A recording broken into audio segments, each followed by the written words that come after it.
Ngane zakwethu sisababaza yona ke indaba enkulu yokudlula kwakhe umfowethu lapha uhlula umthakathi emhlabeni. Ama developments asekhona njengamanje iwona lawo ukuthi ke umuntu ke kusasa uyakhona le ekhaya uLundi ekseni. So umfowethu nje uSandile Dube uyithathele phezulu le ndaba, siyahamba nje naye kanye nabanye ababili. Right, okunye futhi ikona lokho ukuthi ke egroupini ngiyeza ukuthi uhlula umthakathi bekune group abe nayo ama students or ama initiates akhe abewakhulisa ngokukamoya. Kunento ayihlanganisayo ke ewumnikelo ezobe siza ngapha kimi ukuze ngikwazi ukuyiphatha ifike ngendlela ephephile, ngoba ezimene nje thola ukuthi imali igcina seyingayi kulo muntu ngampela kumele iye kuyena njengomzali njengomama, yabo. Ya, so ukuze into iqonde nje izoza ngapha ngakuchange izakhasha bazoyihlanganisa ize ngapha ngoba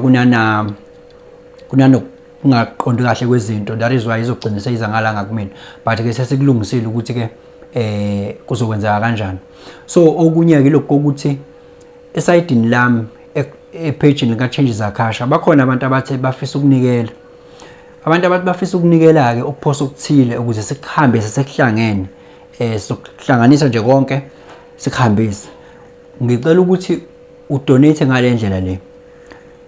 La kule page lami mawuya kwi profile yami kune link lapho kumele ukuthi uyipress ebhala ukuthi akashenmedia.schedulisa.com. Klika leyo link izokuthatha ikubeke kuma services ecompany yami, bese uyascrolla uya ku donations, bese uya ku tribute to Hlula Umthakathi, bese uklika lapho. Mawuklika lapho uklike idate yakusasa umhla ka28 March 2026 uzobona iwona ovumelekile ukuthi uklike wona ke. Mawuklika uzobe sewubona isikhathi la ezansi 8 am, isona isikhathi eqala ngaso inkonzo leso. Click u8 am la ezansi phansi uzobe sewufaka igama lakho, isibongo, inamba yakho yocingo, i-email, bese kuba ne-message ke, condolence message ozoyifaka. So akupho lokho kunye ungakunaki ngoba vele le service yayenzela ukubooka ama services ami. Akhona nama details asebhange khona lapho, ungakhathazeki, nama details asebhange akhona lapho. Bese uyasenda ke kuzobe sekubuya i-email kuwena. Lo email izobe confirm nje ukuthi ukwazile ukwenza lento kade ufuna ukuyenza, yabo. So ama banking details uwabhale eceleni before ulokhu nje ubhuke, yabo. So iyona ke into ekhona leyo ke ngane zakwethu ukuthi odinga ukunikela osepage lika change izakhasha for ukuhamba kaHlula Umthakathi. Ngicela ukuthi alandele leyo ndlela leyo ngoba avoid lento yokushare ama details asebhange la ku social media ngoba TikTok ubuye ube nezinto zawo, yabo. Avoid leyo into leyo. Nanokuthi osomathuba phela ke mhlawumbe asibantu abantu abacabanga ngendlela efanayo, bangakakhona nosomathuba thola ukuthi abanye sebebona ithuba lokuthi hayi lithani la njengamanje mina nje ngisazi lokho engikutshela kona njengamanje.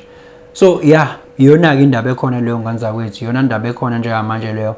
Bekusemzweni wami futhi bekusesifisweni sami ukuthi ngampela kungabi sengathi besingekho, besikhona, besubona umsebenzi abewenza, besuwuthokozela futhi besuwuthakasela nje kakhulu.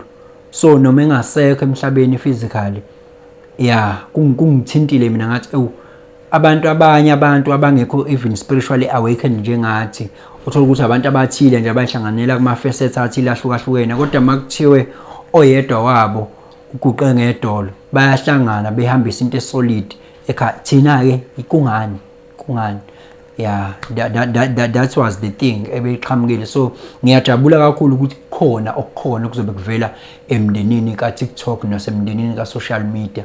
Ngiyajabula nje kakhulu ukuthi konke efana naleyo.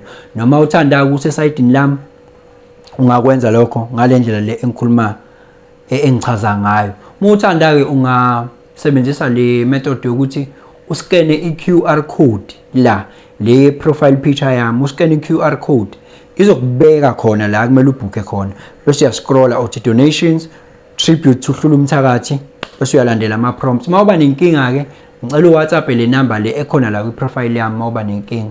Ngiyabonga kakhulu ngane zakwethu.